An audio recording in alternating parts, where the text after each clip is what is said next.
За дараагийн маань юу болохоор дараагийн маань матрушка болохоор LPN тийм ээ. Энэ болохоор дадлагчсан сувилагч.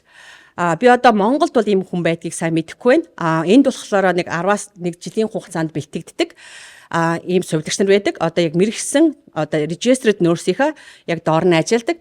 Тэгэхээр энэ талаар ярьж өгөөч гэж бид нэр отхон жинийгээ гуйх гэж байна. Манай отхон жин болохоор дөнгөж нодон LPN-ийнхаа лицензийг аваад ажиллаж байгаа. За тэгээд дадлагсан сувилагчийн хамгийн онцлог давуу тал юу вэ гэхээр хамгийн хурдан хугацаанд сувилагч болох боломжтой.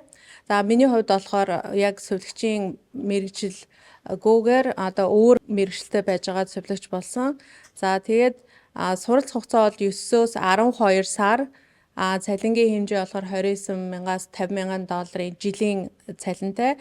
За тэгээд давуу тал нь болохоор эмч болон дадлагсан сувилагч тэгээд бусад эмнэлгийн мэрэгжлийн хүмүүстэй хамтран ажиллаж эхэлнэ. Тэгээд өөрийн бас сонирхсон ажлын гараагаа эхлүүлэх боломжтой.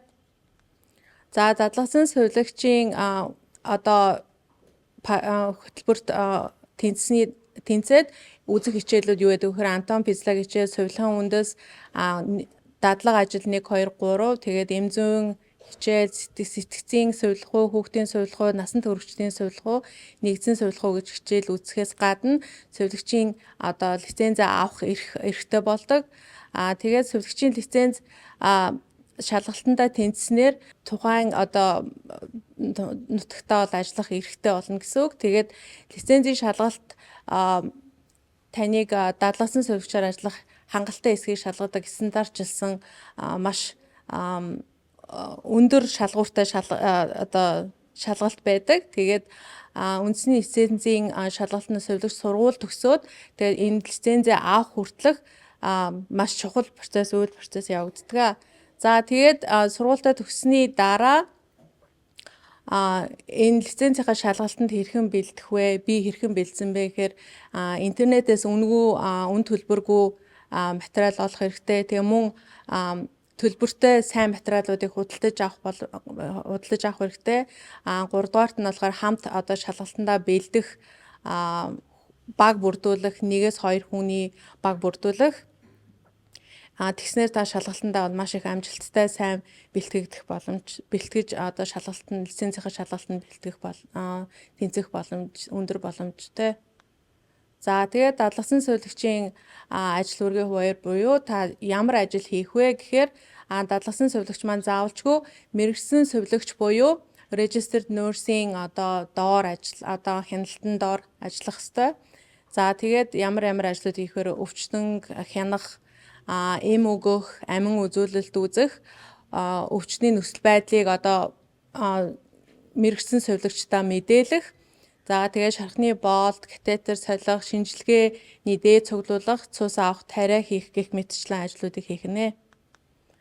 За тэгээд дадлагсан сувилагч хаана ажиллах боломжтой вэ гэхээр эмнэлэг, настангуудын асрамжийн газар, нөхөн сэргээх төв, тэгээд гэрийн асаргааны агентлагууд гэх мэт газрууд ажиллах боломжтой.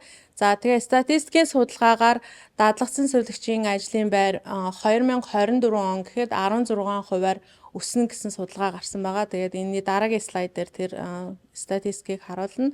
За тэгээд дадлагсан сувилагч маань мэрэгчлээ ахиулах боломж бас маш их хэлбэр болж ирнэ.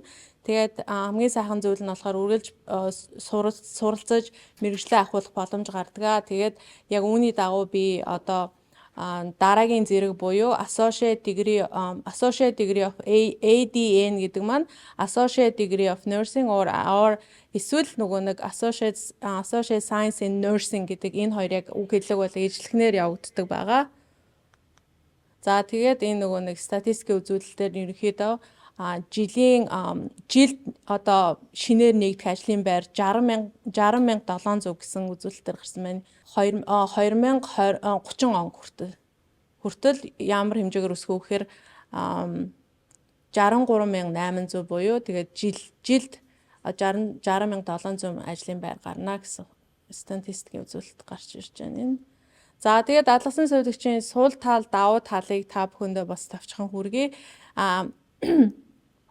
Сул тал юу вэ гэхээр том эмнэлгүүд ерөнхийдөө ажилд авах магадлал бага. Тэгээд сувилагч биш мэт даавар үнэлэгддэг. Гэхдээ яг энэ нь болохоор тухайн хаана ажиллаж байгаас бас шалтгаална.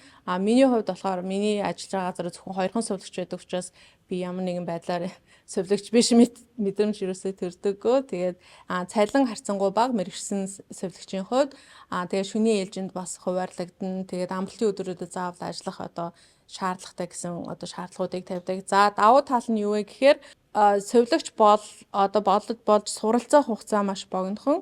Тэгээд тэгсний улмаас түргэн хугацаанд эрүүл мэндийн салбарт ажиллаж орж өөрийн дадлага туршлагыг эхлүүлэх боломжтой.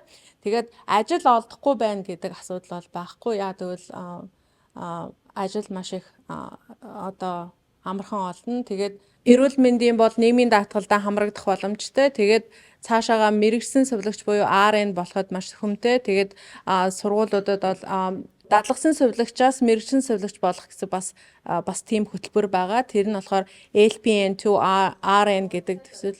За тэгээд энэ болохоор лавлгаа авсан юунууд